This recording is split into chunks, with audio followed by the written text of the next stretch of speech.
Оң жақтағы сурет телефон құмар баланың миы. Сол жақтағы сурет телефон ойнамайтын баланың миы. Бұл суреттерге адамды ашындыратын ақиқат жасырынған. Ата-аналар бұл ақиқатты біліп алғаны дұрыс. Microsoft'тың құрушысы Билл Гейтс және алма серіктігінің құрушысы Джобс дегендер балаларына әсте телефон ұстатпайды. Бұл байлар телефон және iPad істеп шығарғанымен өздері балаларына ойнатпайды. Бұл не үшін?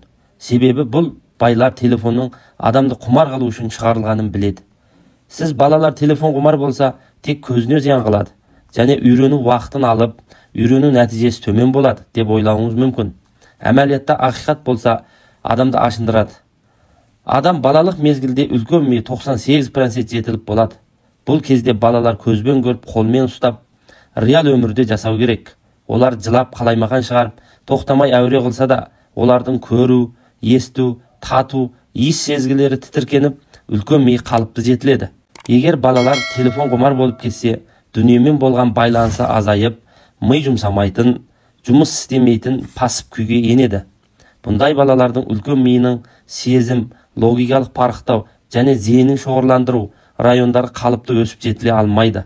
Мектепке кірген соң өзін ұстай алмайтын, ойлау қабілеті төмен, зейінін жия алмайтын, уайымшыл қатарлы мәселелер келіп шығады. Және де олардың айтқанына ие бола алмаса, рухани жақтан жабырқайтын, көңіл күйін басқара алмайтын болып қалады. Сол үшін ата-аналар балалар тыныш тапсын деп балаларына телефон ұстатып қойғанда, ата-аналардың миы демалғандай болғанымен, балалардың үлкен миы өсіп жетілуі өте ауыр зиянға ұшырайды. Бұндай балалар үлкейгенде оңай ашуланатын, ойлау формасы қарапайым, назарын шоғырландыра алмайтын болып жетіледі.